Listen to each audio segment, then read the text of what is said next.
안녕하십니까. 아메리츠 파이낸셜 수석부사장 이용돈입니다. 미국 경제 읽어주는 남자 경제남 6월 15일 월요일 순서 시작합니다. 역사상 최대 IPO 흥행 857억 달러 조달, 시총 2조 달러 돌파. 지금 화면에 보시다시피 스페이스 X 상장 얘기로 시작하겠습니다. 일론 머스크의 우주기업 스페이스X가 미 증시 역사상 최대 규모의 기업 공개 IPO를 성공적으로 마치면서 글로벌 금융시장의 중심에 섰습니다. 지난 금요일이었죠. 상장 첫날 폭등한 데 이어서 초과 배정 옵션 그린슈까지 전량 행사되면서 총 조달 금액은 857억 달러에 달했고 기업 가치는 단숨에 2조 달러를 넘어섰습니다. 우리가 시총 2조 달러 돌파, 시가총액 2조 달러 돌파. 이게 무슨 얘기냐면 한 회사의 전체 시장 가치가 2 트릴리언 달러를 넘어섰다는 뜻입니다. 이거는 세계 최상위 기업 반열에 올라섰다는 얘기죠. 2조 달러는 전 세계에서도 극소수 기업만 도달하는 거고요. 국가 GDP와 비교될 정도의 규모입니다. 근데 시총 2조 달러가 실제 돈을 지금 벌어서가 아니라 미래 기대 가격까지 포함된 가격입니다. 그래서 항상 같이 따라오는 질문도 있습니다. 아니, 이 가치가 정당한 거야? 이게 버블인 거야? 성장인 거야? 뭐 이런 질문은 따라오게 되어 있습니다. 자, 어찌됐건 스페이스X는 지난주 금요일 나스닥 시장에 상장을 했고 공모가는 주당 135달러로 확정됐지만 첫 거래가 150달러로 시작이 됐습니다. 그리고 장 마감 기준 160.95달러를 기록해서 공모가 대비 19.22% 급등했습니다. 이로 인해 스페이스X의 시가총액은 상장 첫날 2조 1천억 달러를 돌파했는데 이는 미 증시 상장 기업 가운데 단숨에 시가총액 6위권에 진입한 수준입니다. 6위권, 그럼 5개 회사가 더 시총이 높다는 건데 그 회사는 여러분들이 잘 아시는 애플, 마이크로소프트, 엔비디아, 아마존, 알파벳입니다. 상장 후에도 상승세는 이어졌습니다. 첫 정규 거래일인 오늘 장중 주가는 172.81달러까지 오르면서 전 거래일 대비 7% 이상 상승했습니다. 시장에서는 스페이스X를 단순한 우주 개발 기업이 아닌 우주, 통신, AI, 국방 산업을 아우르는 차세대 플랫폼 기업으로 평가하고 있습니다. IPO 흥행 열기는 초과 배정 옵션 행사로 이어졌는데요. 스페이스X는 오늘 주관사들이 전체 초과 배정 물량에 대한 매입 권리를 행사했다고 발표했습니다. 이에 따라서 당초 조달한 750억 달러에 약 107억 달러가 추가되면서 총 공모 규모는 857억 달러로 확대됐습니다. 주관사인 골드만삭스와 몰건 스탠리는 약 8,330만 주를 추가 매입할 수 있는 권한을 보유하고 있었으며 상장 이후 투자자 수요가 폭발적으로 증가하자 해당 옵션을 전량 행사했습니다. 원래 IPO 이후에 그린슈가 행사되는 것은 일반적이긴 한데 이번 규모는 대부분의 기술기업 상장 사례를 크게 뛰어넘는 수준으로 평가됩니다. 금융업계 관계자들은 이번 사례는 스페이스X에 대한 투자자들의 기대감이 얼마나 큰지를 보여주는 상징적인 사건이라고 평가했습니다. 자, 한편 이번 IPO 최대 수혜자는 단연 일론 머스크 최고 경영자죠. 스페이스X 지분의 절반 가까이를 보유한 머스크의 자산 가치는 상장 이후 급증했으며 글로벌 자산 평가 기관들은 그의 순자산이 1조 달러를 넘어선 것으로 추산하고 있습니다. 이에 따라서 머스크는 인류 역사상 최초로 자산 1조 달러를 돌파한 조만장자, 새로운 기록을 쓰게 됐습니다. 우리 예전에 많이 했죠. 1 트릴리온을 갖고 있을 때 하루에 100만 달러씩 쓰면 몇 년 동안 쓸 수 있다 뭐 이런 거 했었죠. 1 트릴리온을 갖고 있는 사람이 매일 100만 달러를 써도 2700년을 넘게 쓸 수 있는 어마어마한 액수입니다. 상장 직후 공개된 투자 설명서와 주요 외신 보도에 따르면 스페이스X는 우주 개발 기업을 넘어 AI와 데이터 인프라 기업으로 변신을 추구하고 있는데요.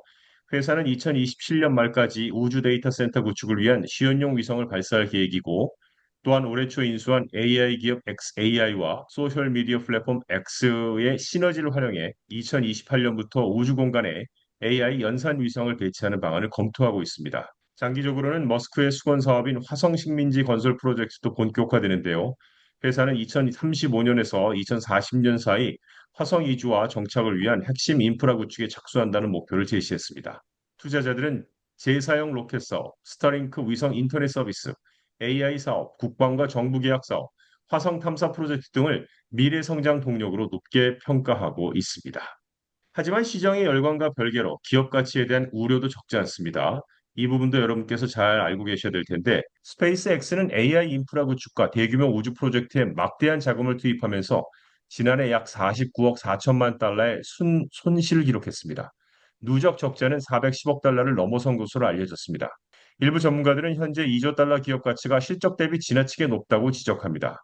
기업 가치 평가 분야의 권위자인 뉴욕대학교의 에즈워드 다모다란 교수는 스페이스X가 제시한 미래 시장 규모 전망을 두고 환상에 가깝다고 비판하기도 했습니다. 자, 영화 빅쇼츠의 실제 모델로 유명한 투자자 마이클 버리 역시 2조 달러 기업 가치를 정당화할 만한 근거를 투자 설명서에 찾기가 어렵다고 지적하기도 했습니다. 금융정보업체 CFRA는 상장 직후 스페이스X에 대해 매도, 셀 의견을 제시하며 목표 주가를 공모가보다 낮은 115달러를 산정하기도 했습니다.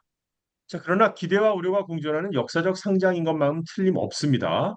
스페이스X의 상장은 단순한 기업 공개를 넘어 글로벌 자본시장의 새로운 이정표로 평가받고 있는데요. 지지자들은 스페이스X를 향후 수십 년간 성장 가능성에 주목하고 있습니다. 반면에 회의론자들은 아직 안정적인 수익 구조가 확보되지 않은 상황에서 현재의 기업 가치가 과도하게 반영됐다고 지적하는데, 자, 결국 스페이스X가 역사상 최대 IPO라는 화려한 출발을 넘어 실제 실적과 수익성으로 현재 기업 가치를 증명할 수 있을지가 향후 시장의 최대 관심사가 될 전망입니다.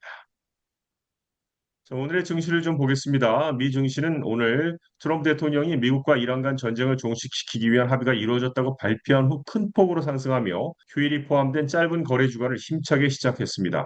특히 지난 금요일 역사적인 IPO를 치른 스페이스X는 상장 첫날 19% 급등한 데 이어 오늘도 7% 이상 상승하며 강세를 이어갔죠. 이 스페이스X에 대해서 예상했던 것보다 훨씬 질서 있게 움직이고 있으며 이는 긍정적인 신호다. 스페이스X는 상장 직후 급등락을 반복하는 미임 주식이 아니라 투자자들이 포트폴리오에 편입해서 아주 오랫동안 장기 보유하려는 종목으로 보인다라고 평가했습니다. 자, 한편 트럼프 대통령은 어젯밤에 자신의 소셜 미디어를 통해 이란과의 전쟁 종식 합의가 이제 완료됐다고 밝혔습니다. 파키스탄의 세바스 샤리프 총리는 양국 간 양해각서 MOU가 오는 금요일 스위스에서 공식 서명될 예정이라고 전했습니다. 이번 발표는 주말 동안 이스라엘과 이란의 지원을 받는 레바논 무장정파 헤즈볼라 간 교전이 발생하면서 합의가 무산될 수 있다는 우려가 제기된 직후에 바로 나왔습니다. 트럼프 대통령은 세계 원유 수송의 핵심 통로인 호르무즈 해협 재개방을 승인한다고 밝혔습니다. 이에 따라 국제 유가는 급락했죠. 미 서부 텍사스산 원유는 5% 하락한 배럴당 80달러 수준에서 거래됐는데요. 제이디 벤스 부통령도 호르무즈 해협은 장기적으로 통행료 없이 안정적으로 개방될 것으로 기대한다고 말했습니다. 한편 항공유 같은 정제유 제품 가격이 실제로 하락하기까지는 조금 시간이 걸릴 수 있지만 원유 가격이 배럴당 80달러 수준으로 떨어진 것은 매우 강한 신호라고 평가했고요. 이어서 이번 주는 연방공개시장위원회 FOMC 회의가 열리는 주간인데 유가 하락은 추가 금리 인상이 필요치 않으며 물가 압력도 빠르게 완화될 수 있음을 보여준다고 설명했습니다. 자, 한편 미국과 이란 간 전쟁 종식과 호르무즈 해협 재개방 합의 기대가 확산되면서 국제 금 가격이 큰 폭으로 상승해서 일주일 만에 최고 수준을 기록했습니다. 현물 금 가격은 3% 상승한 4,373.20달러에 거래되며 지난 6월 9일 이후 최고치를 기록했습니다. 이번 상승은 미국과 이란이 전쟁 종료를 위한 잠정 합의에 도달했다는 소식이 전해지면서 국제 유가가 하락하고 이에 따라 페드의 추가 금리 인상 가능성이 낮아진 데 따른 것으로 분석됩니다. 자, 한편 비트코인도 6만 6천 달러를 돌파해서 6만 7,119달러까지도 넘어섰는데요. 이번 상승으로 비트코인은 주간 기준 상승세 위닝 위크를 기록하게 됐습니다. 다만 올해 전체 기준으로는 여전히 부진한 모습을 보이고 있습니다. 왜냐하면 비트코인은 현재 연초 대비 약 24% 하락한 상태이기 때문입니다.